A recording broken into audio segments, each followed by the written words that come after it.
2 hours and 14 minutes. That's how long he stood there yelling at me in the conference room. I tracked every single minute on that useless chrome wall clock behind his head while 32 people watched. My colleagues, my team, even the intern who started on Monday. All of them just staring. Not one person spoke when he smacked his hand on the table so hard my water glass toppled. Nobody moved when he labeled me fundamentally incompetent and the biggest mistake in the company's history. The quarterly numbers were down 6.2% in my division. And apparently that meant I deserved a public execution. When he finally stopped, my silk blouse was damp with sweat beneath my blazer. The silence felt like concrete solidifying around me. And then I heard my own voice, steady as a surgeon's hand. "Anything else, sir?" He actually looked taken aback, like he expected me to cry or quit or both. "No," he finally muttered. "Just fix it." I nodded, collected my documents, and walked out without hurrying. 32 pairs of eyes scorched into my back. I didn't brake until I reached my car in the underground parking garage. Then I screamed into my steering wheel until my throat felt like sandpaper. That was Tuesday, May 17th, the day I decided Damon Caldwell needed to lose everything. Sorry, I should introduce myself. I'm Melina Vega, 34, Senior Director of Market Analytics at a Fortune 500 financial services firm, or I was until 3 months ago.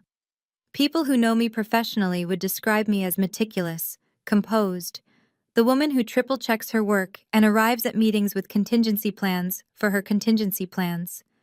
My mother calls me intensely practical, which in Cuban mom language means boring. But here's something about practical people. We understand how systems function. We see the gears shifting. We grasp cause and effect. Before I dive deeper into this, if you're genuinely interested in knowing what happened next, could you please like this video?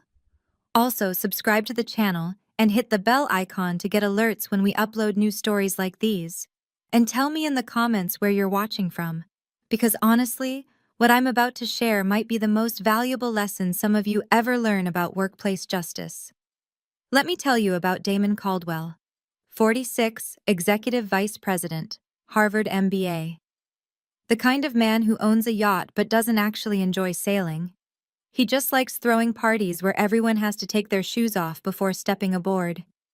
He'd been with the company for 17 years and had the CEO's absolute trust. 5 years ago, he personally recommended me for promotion to senior director, telling me I had potential beyond my experience. For 4 years, I excelled. My team consistently beat projections.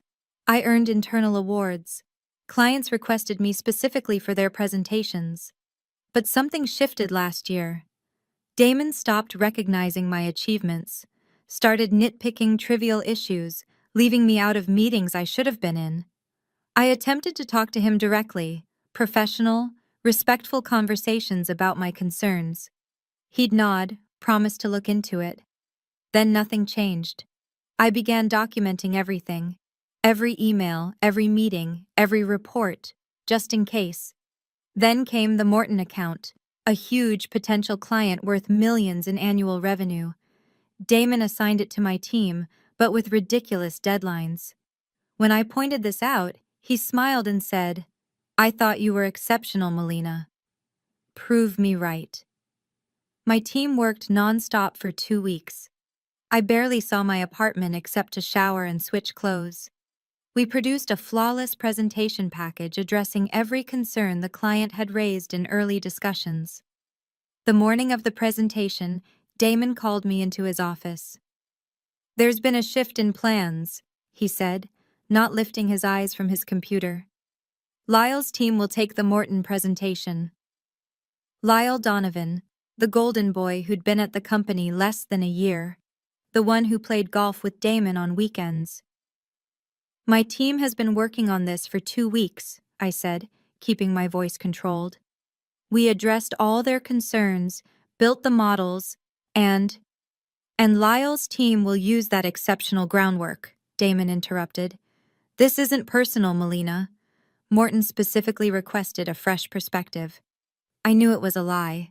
Never meeting as a group, never communicating through company email or phone, using encrypted messaging apps and gathering only in places without security cameras. Phase 2, we needed additional evidence, the kind that couldn't be brushed aside. Sonia helped me understand precisely which legal boundaries Damon had crossed. Thomas showed me how. I'd spoken with Juliet Morton myself 3 days earlier to verify a few details. She was expecting me. I'd like to at least be present for the presentation, I said. Damon finally glanced up at me, his expression almost sympathetic. That won't be necessary. Focus on your quarterly numbers. They're starting to look troubling. I left his office feeling nauseated because I recognized exactly what was unfolding. I'd seen it before with Anaya from legal, with Tomas from product development, Damon elevating people, then methodically tearing them down once they became too successful, too noticeable, too much of a threat. Later that day, I heard that Lyle's presentation had gone exceptionally well. Morton signed with us. Damon sent a company-wide email applauding Lyle's innovative strategy and outstanding client handling. My team's name wasn't mentioned once. 2 weeks later came that Tuesday, the public humiliation. 2 hours and 14 minutes of deliberate destruction. What Damon didn't realize was that I'd been preparing, not for that exact moment, but for something just like it, because practical people recognize patterns. That night, I didn't cry anymore. I brewed a pot of coffee and opened my laptop. I had 3 folders of evidence already collected. First, documentation of every instance where Damon had taken credit for the work of women and minorities over the past 5 years. Emails, meeting recordings with clear consent, presentation files with metadata showing the actual creators. Second, proof that Damon had manipulated data on 3 major accounts to inflate his personal performance while making other divisions, including mine, appear weaker. Third, and most incriminating, evidence that Damon had been subtly directing certain clients toward his brother-in-law's consulting firm, creating a major conflict of interest that violated company policy and possibly federal law. But it still wasn't enough. Damon was too shielded, too valuable to the company. They might reprimand him, maybe even demote him, but they wouldn't remove him. And he would absolutely destroy me in the process. I needed leverage that would make it impossible for the company to choose him over accountability. So, I crafted a new plan, a 3-phase strategy that would take months to put into motion. It would demand patience, flawless timing, and the willingness to risk everything. But when you've already lost your dignity in front of 32 coworkers, the cost-benefit calculation shifts. Phase 1. I needed allies. Carefully chosen, strategically placed people who had also suffered under Damon, yet still held credibility in the company. I began with Amani Rodas, a brilliant analyst who'd been passed over for promotion twice, despite having the strongest performance metrics in her division. Damon once jokingly asked her in a meeting if her natural hair was a political statement. I invited her for coffee at a shop 10 blocks from the office. "I'm not here to complain about Damon," I told her after some small talk. "I'm here because I'm doing something about him, and I think you may want to be part of it." She studied me for a long moment. "What exactly are you planning?" "Justice," I said. "But I need to know you're in before I share specifics." Amani sipped her coffee. "The Morton account wasn't the first time he's done this to you, was it?" "No. And you weren't the only one he's made comments about." She nodded slowly. "I'm listening." Next was Thomas Chen from Finance, who'd compiled a report showing discrepancies in expense allocations, a report Damon had buried. Then Sonia Martinez from Legal, who'd been silenced when she questioned some of Damon's client dealings. One by one, I assembled a small coalition to trace the money through the maze of company accounts. Amani taught me how to build data models that would expose the patterns in Damon's manipulations. For 3 weeks, I arrived at work at 6 o'clock in the morning and didn't leave until 8 at night. I performed my actual job flawlessly. There was no way I was giving Damon even the slightest excuse to target me. But every spare moment I had was spent strengthening our case. The breakthrough came from an unexpected source. Damon's executive assistant, Zara, sent me a meeting invite with only the location, the garage stairwell B level. When I got there, she was already waiting, looking anxious. "I don't have long," she said without any small talk. "But you should know, Mr. Caldwell has been meeting with the CEO about restructuring your division. They're discussing eliminating your position entirely." My stomach twisted. "Why are you telling me this?" Her eyes sharpened. 3 years ago, before I worked for Mr. Caldwell, I filed a sexual harassment complaint against him. It conveniently disappeared from HR records. When I followed up, I was warned that continuing to spread rumors could jeopardize my job. I nodded slowly. "I'm sorry that happened to you." "I'm not looking for sympathy," Zara replied. "I'm looking for accountability. I have access to Mr. Caldwell's calendar, emails, and files. I've been quietly documenting things that seemed questionable. I don't know if it helps, but..." She handed me a small USB drive. "This is very helpful," I said softly, "and very brave." She shook her head. "It's survival. I hear things. I know he's planning to replace me with someone younger." More visually appealing was the phrase he used with the CEO. That night, I went through the files Zara provided. They contained exactly what we needed: evidence of Damon deliberately rigging financial reports to make certain divisions, including mine, appear weaker while inflating his own numbers.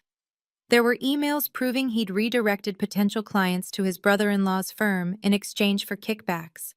And most disturbing, a pattern of targeting employees, especially women and minorities, whom he considered threats. I felt both validated and horrified. This man had systematically wrecked careers while the company turned a blind eye. We now had enough evidence not only to remove Damon, but to potentially spark federal investigations into financial misconduct. But releasing it all would create a scandal that could harm hundreds of innocent employees. The company's stock would crash, people would lose jobs, retirement accounts would tank.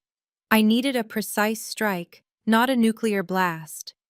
That's when I developed Phase 3, the most dangerous stage of the plan. I would have to persuade the board of directors that quietly removing Damon was in their best interest. I would need airtight evidence delivered in a way that left them no room to choose anything else. And I had to make sure Damon couldn't destroy me in retaliation. The annual board retreat was scheduled for the following month at a luxury resort in Arizona. Every senior executive would be there, including the CEO and Damon. I wasn't invited. My rank wasn't high enough.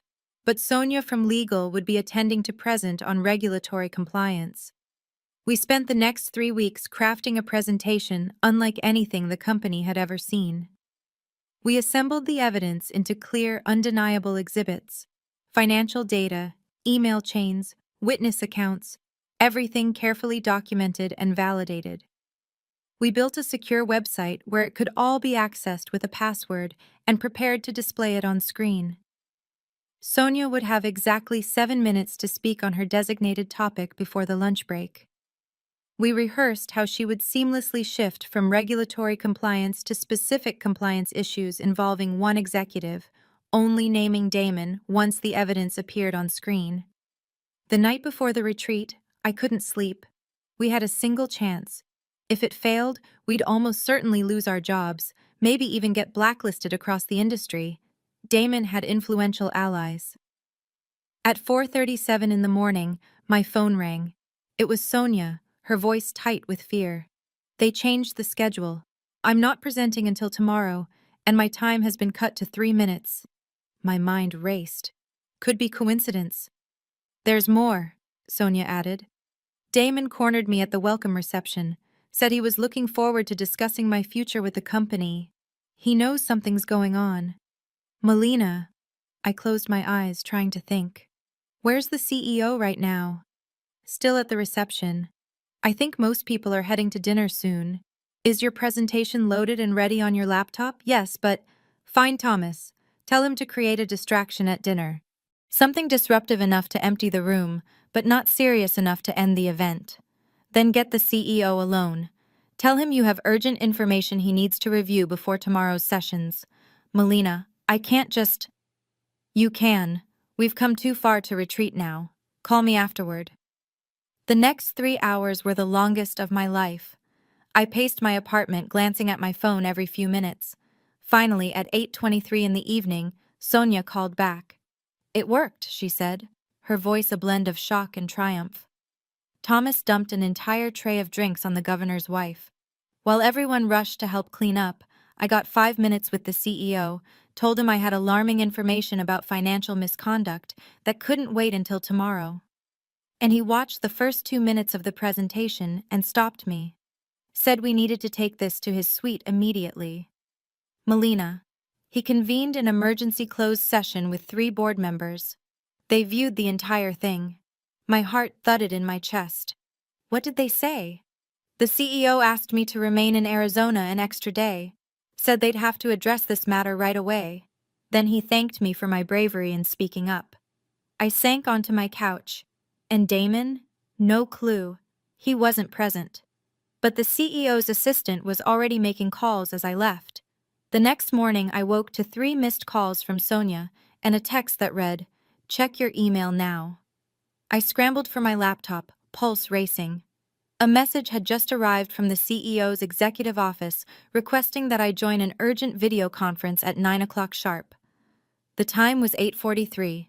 I didn't even shower, just threw on a blouse, dragged a brush through my hair, and logged in from my dining table. When the call connected, I wasn't prepared for the sight. The CEO, Gerald Manning, sat at the center of a conference table with 4 board members and the company's general counsel. "Miss Vega," Gerald said, his expression unreadable. "I appreciate you joining us on short notice." I nodded, trying to appear composed while my insides liquefied. "We've reviewed some deeply troubling information regarding Damon Caldwell's conduct and business activities," Gerald continued. "Information that appears to have been collected by you and several colleagues over an extended period. Is that accurate?" I took a steady breath. No turning back now. "Yes, sir." After observing a pattern of inappropriate behavior and noticing potential financial misconduct, I felt obligated to document these concerns. One of the board members leaned forward. "Why didn't you report these issues through standard channels? HR, ethics hotline." I looked directly into the camera. "With respect, sir, I did twice. Both reports were dismissed without investigation. Additionally, Mr. Caldwell's former assistant filed a sexual harassment complaint that inexplicably vanished from HR records." The room fell silent. Gerald traded glances with the general counsel. "Miss Vega," Gerald finally said, "we're initiating an immediate investigation into all these allegations. Mr. Caldwell has been placed on administrative leave pending the outcome. We'd like you to come to headquarters today to provide a full statement." "Of course," I said, still bracing for the hidden blow. "And Miss Vega," Gerald added, "while we don't endorse the manner in which this information was gathered and delivered, we do recognize the courage it took to bring it forward. Please know there will be no retaliation against you or your colleagues." I nearly laughed. No retaliation, after years of watching this company shield Damon while he wrecked careers. But I kept my expression composed. "Thank you, sir. I'll be there at whatever time you need." After the call ended, I sat at my dining table for a long while, trying to absorb what had just unfolded. They were investigating Damon. He was officially on leave. It felt like a win, yet something felt off. Too simple. They were containing the fallout, yes, but would it lead to actual consequences? Or would they simply hand Damon a golden parachute? Let him resign gracefully, maybe even help him secure a similar role at another company where he could repeat the same behavior. That wasn't justice. That was damage control. My phone rang. Imani. "They just called me in for a statement," she said without any introduction. Same video call with the CEO and the board. Damon's on leave. She went quiet for a moment. You don't sound relieved because we both know how this usually plays out. Confidential payouts? Non-disclosure agreements? He walks away wealthy while they bury everything. So, what's the alternative? Imani asked. I shut my eyes. Phase 3. B. Melina, no. We agreed that was the absolute last resort. It's too dangerous. Meet me at my place in an hour. Bring Thomas if you can. I'll call Sonia. Phase 3. B was the nuclear option. The plan we built but prayed we'd never activate. It would guarantee Damon faced genuine consequences, but it could also turn everything against us. By noon, my living room had turned into command central. Imani, Thomas, Sonia, and 2 others from our group were scattered across my furniture, laptops open. The company investigation will take weeks, I explained. During that time, they'll be working on damage control, drafting statements, probably negotiating Damon's exit deal. They'll want this to vanish as quietly as possible. But the evidence is strong, Thomas insisted. They can't just ignore financial misconduct. They can downplay it, Sonia pushed back. Chalk it up to accounting mistakes or misunderstandings. I've seen it happen. I nodded. Exactly. Which is why we need to make sure the investigation's findings become public no matter what. You're talking about leaking confidential corporate information, Thomas said softly. That could be career suicide. Maybe worse. Not if we execute it properly, I answered. We build a secure digital dead man switch. If Damon isn't fired for cause, if there's no public acknowledgement of wrongdoing, if they attempt to silence any of us with NDAs, the information automatically gets sent to financial regulators, major industry outlets, and 3 specific business journalists who've exposed corporate misconduct before. The room fell quiet as everyone absorbed the weight of it. We'd be risking everything, Imani finally said. We're already risking everything, I countered.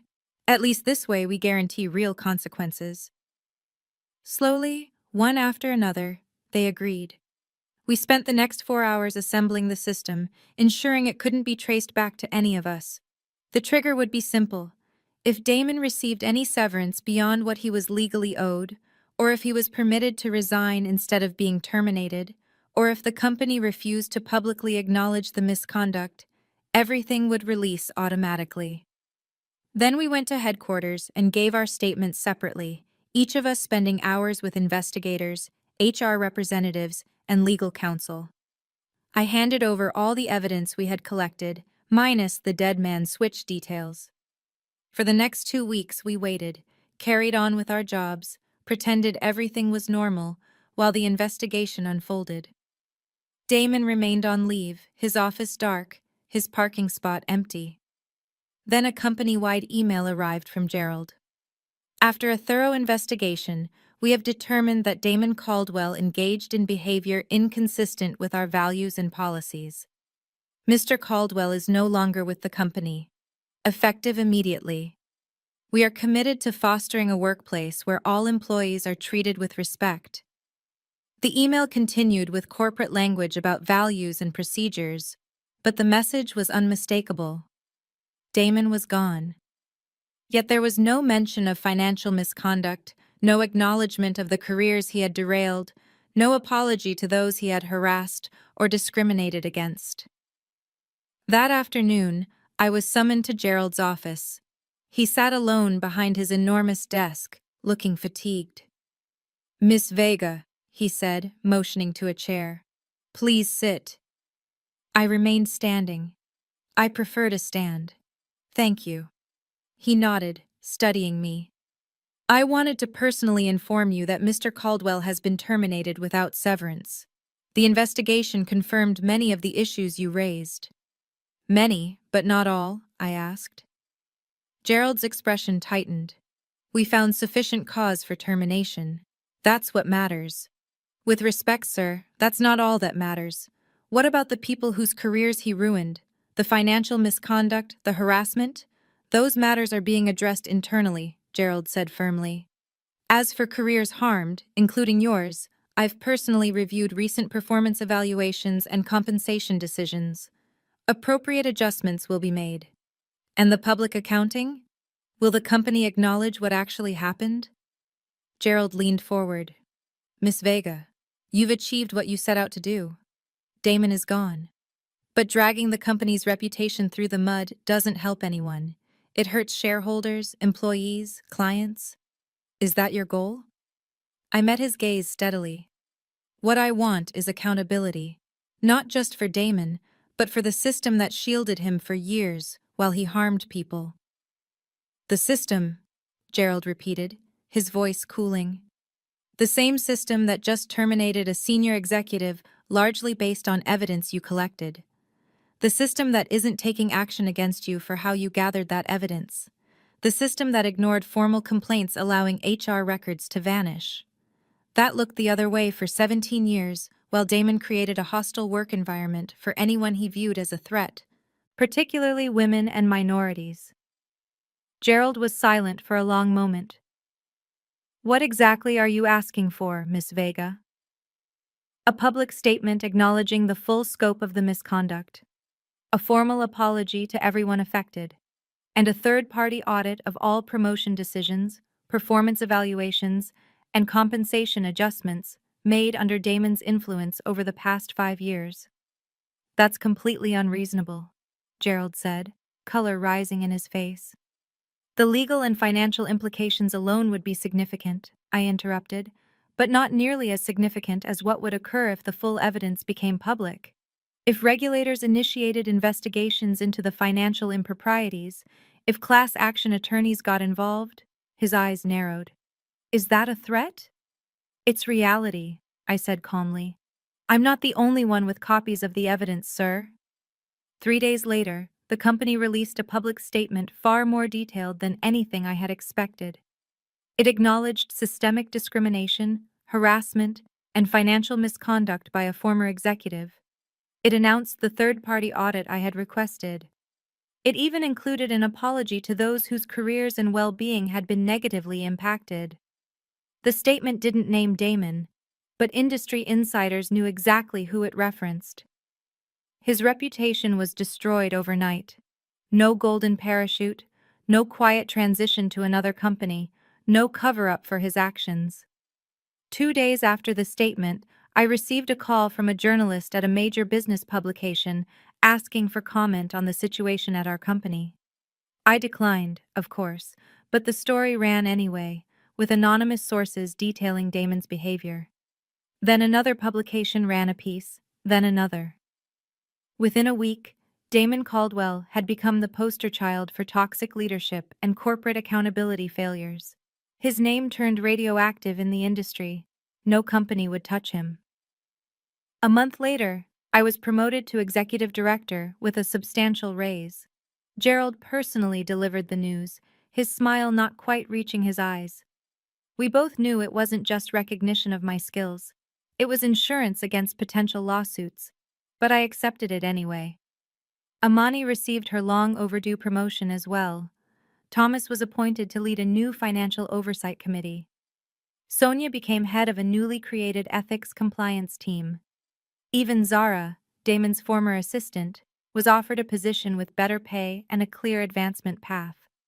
Justice, it seemed, had been served. Yet the victory felt hollow somehow, because the system itself hadn't changed. We had forced its hand, and the moment we eased up, it would revert to protecting people like Damon again. That's when I made my final decision.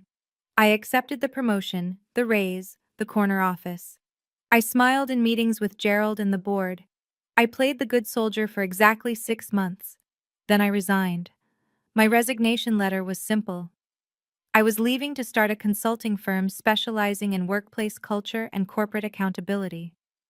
What I didn't mention was that Amani, Thomas, Sonia, and several others were joining me as partners, or that our first clients included 3 former employees who had been forced out by Damon years earlier and were now C-suite executives at other companies. The day I cleared out my office, Gerald came by. He leaned against my doorframe, watching me pack. "You know," he said casually, "I've been in business for 34 years, seen all kinds of people come and go, but I've never met anyone quite like you, Melina." I kept packing, not looking up. "I'll take that as a compliment." "It is," he said, surprising me. "You could have just taken Damon down. Instead, you changed an entire company, forced us to confront issues we'd ignored for years." Now I looked up. "And yet, when I leave today, you'll still be running that company essentially the same way." Gerald smiled faintly. "Perhaps. Or perhaps you've left a mark deeper than you realize. The board has approved a complete restructuring of our reporting systems for misconduct. Anonymous, third-party managed. Even I won't be able to see who reports what until it's properly investigated." "That's unexpected," I admitted. "You've made enemies, Melina. Powerful ones. But you've made some admirers, too." He straightened. "Your consulting firm, what's it called?" "Vega Partners." He nodded. "Expect a call from our HR department in about a month. We'll be looking for outside expertise on implementing the new systems." With that, he walked away. I stood there, cardboard box in hand, feeling something I hadn't expected. Hope. Not just satisfaction from taking down someone who deserved it, but actual hope that maybe, just maybe, things could change. 2 years later, Vega Partners has 27 employees and clients across 3 continents. We help companies identify and address toxic leadership before it becomes entrenched. We train executives on creating genuinely inclusive cultures. We design accountability systems that don't rely on individual courage to function. And Damon, last I heard, was trying to start a leadership coaching business out of his home. It's not going well.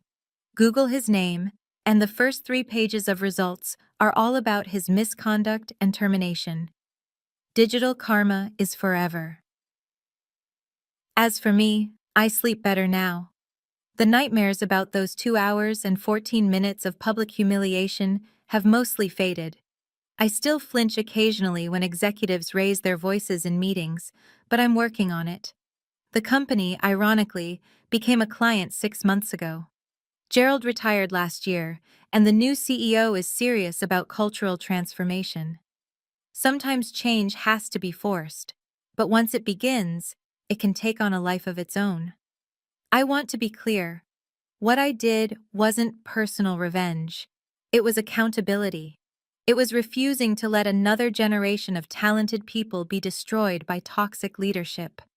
It was standing up not just for myself, but for Imani, Thomas, Zara, and everyone who had been hurt by a system designed to protect people like Damon at the expense of people like us.